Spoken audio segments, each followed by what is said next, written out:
Vamos a meditar en la palabra de Dios en esta noche y lo haremos bajo el tema te extenderás. Te extenderás. Este es un llamado que le hace Dios a un pueblo que había perdido la esperanza de volver a su tierra y de ser de nuevo una nación. Dios le sale al encuentro a esta nación destruida, abatida, asolada por el enemigo. Una nación que estaba seca y que se sentía tan inútil, tan estéril como una mujer que no había podido dar a luz. Las posibilidades de salir ellos con vida o de regresar a su tierra eran muy pocas, aunque tenían una promesa de parte de Dios. Pero el ataque constante sobre ellos de parte de sus adversarios, la manera como eran tratados, ellos habían perdido en sí la esperanza de salir y de volver a ser un pueblo libre. Es por eso que el Señor comienza a través de sus profetas, a través de sus instrumentos, a mandar mensajes, a concientizar, a despertar a este pueblo y hacerle conciencia de que Él no les ha abandonado a pesar de su pecado, no se ha olvidado de ellos, todavía se acuerda, todavía están en pie sus promesas, todavía están ahí para llevarse a cabo. Una persona que ha pasado por una situación como la que pasó este pueblo, difícilmente puede reaccionar de un momento a otro cuando ha visto a sus familiares, a sus ancianos, a sus niños ser destruidos y ellos caer en una manera de indefensión donde no pueden hacer nada.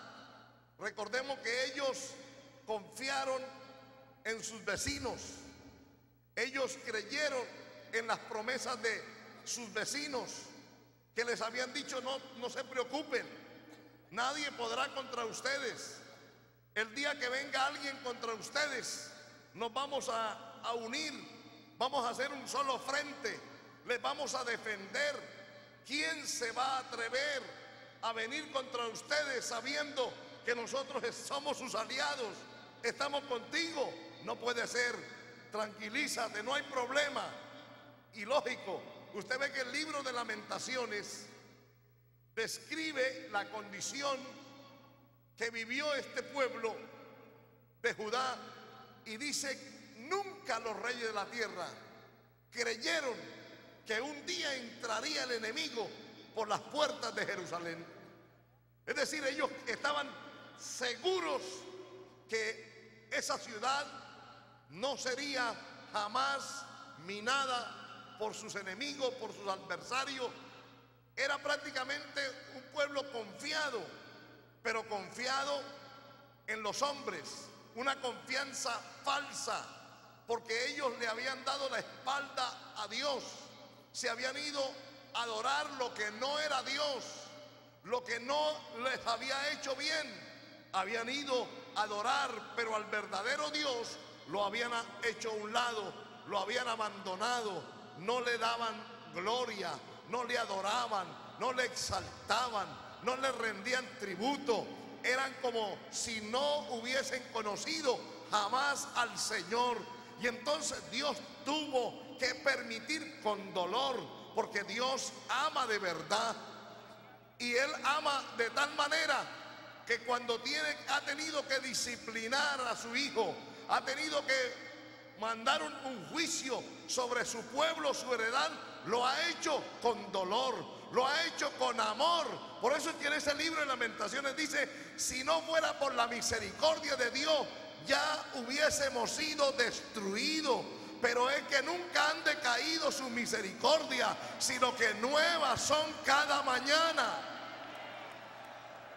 La misericordia de Dios es tan grande que a pesar de la infidelidad de su pueblo, Él le sigue amando. Él sigue fiel. Él cumple su palabra. Él cumple sus promesas. Pero usted puede ver que a pesar de ellos,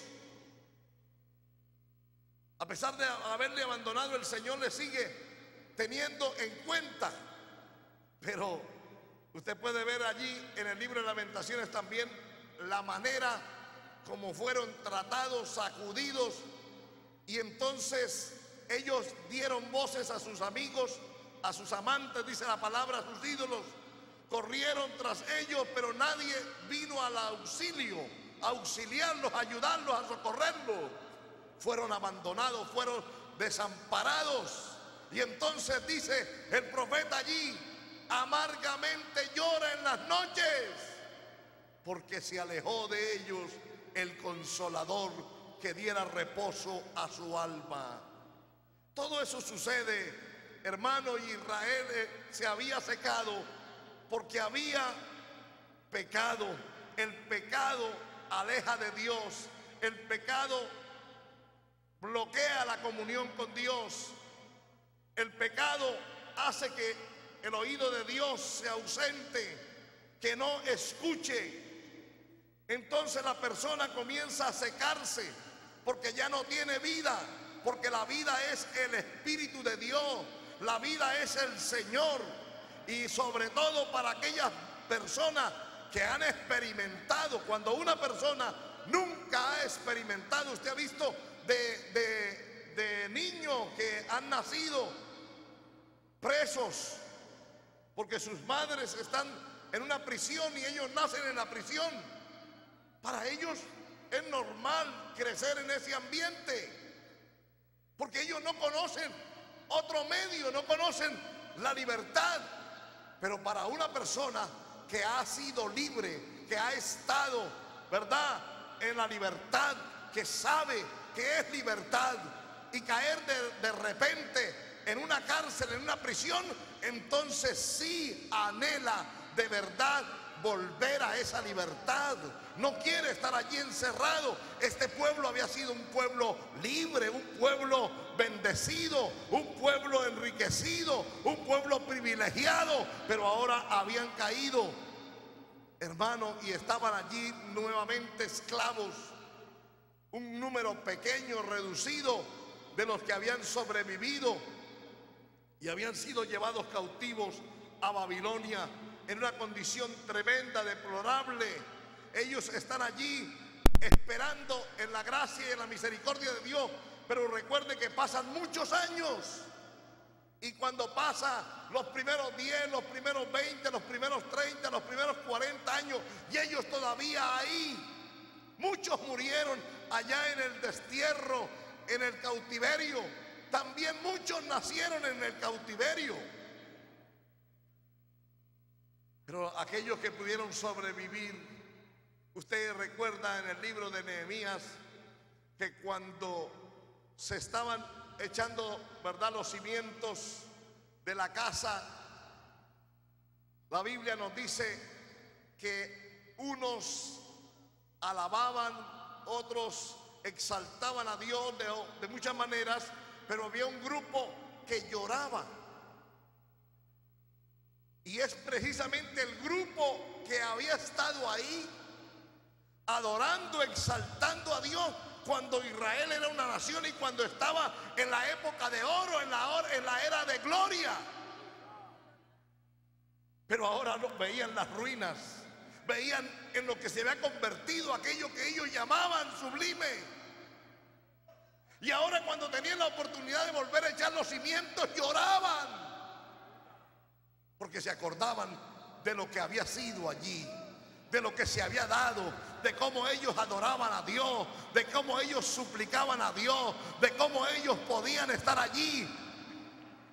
O sea, eso es una demostración de lo que realmente este pueblo podía sentir y experimentar. Ahora, este pueblo está desamparado, no sabe qué hacer, no está pensando. Pero de pronto viene el profeta y le dice claramente: regocíjate, oh estéril, la que no daba a luz. Amén. En otras palabras, le está diciendo: llegó su tiempo, llegó su hora, llegó la hora de salir del cautiverio, de salir de la prisión, de salir del encierro. No va a estar más cautiva, no va a estar más en encierro, no va a estar más humillada. Llegó el tiempo cuando su Dios le va a quitar el pie del enemigo que le ha puesto encima, y usted va a volver a ser una nación soberana. Usted va a volver a tener la gloria que tuvo antes. Le dice: regocíjate, oh estéril, la que no daba a luz. Porque si uno mira, el Señor está diciendo: usted se acostumbró a la estrechez, se acostumbró a la miseria, se acostumbró a no tener nada, se acostumbró a estar arrinconado, se acostumbró a estar donde pueda. Amén. Le está diciendo: regocíjate, estéril, la estéril. La mujer estéril llega un momento que, ¿verdad?, se resigna contra su voluntad, por supuesto, pero ha hecho tanto intento, ha orado, ha hecho tantas cosas y no ha podido concebir. Y pasa el tiempo y llega un momento cuando dice: ya no más, ya no puedo tener hijos. Por eso es que Sara, cuando el Señor le anuncia que va a concebir hijos, se ríe. Dice: pero ¿cómo es posible que a esta edad he esperado toda mi juventud cuando tenía fuerza y no fue posible? Y ahora que no puedo, que no tengo fuerza, ahora que soy una anciana, se me concede, amén, dice, tener deleite. Se me concede el privilegio de dar a luz un hijo. Se me concede el privilegio de abrazar en mi seno un hijo. Eso es algo muy especial. Es como que le parecía que no, que era como un sueño, como algo que ella oía por allá a la distancia, que no era una realidad. Y el Señor tuvo que hacerle entender que no era una charla, que no era un sueño, que era una palabra que venía de parte de Dios, que era una realidad, que tendría un hijo y que el Señor bendeciría a la humanidad a través de ese hijo. Entonces, ¿es por qué? Porque ella ya había perdido la esperanza. Para ella ya no había tal esperanza. Por eso fue que se quiso adelantar a los propósitos de Dios. Cuando ella le dio a Abraham y le dijo que se allegara a su criada, es porque ella humanamente sabía que ya no podía. Ya no podía. Ya había perdido la esperanza. Eso es lo que le está pasando a Judá aquí, a Israel. Llegó un momento que perdió la esperanza. Llegó un momento que dijo: ya no hay libertad, ya no seremos nación, ya no saldremos de aquí, ya viviremos, moriremos aquí en este cautiverio. Ya no hay nada que hacer. Ya lo que las fuerzas se fueron, ya lo que queríamos nosotros que iba a suceder no sucedió. Así que ya no hay nada que hacer.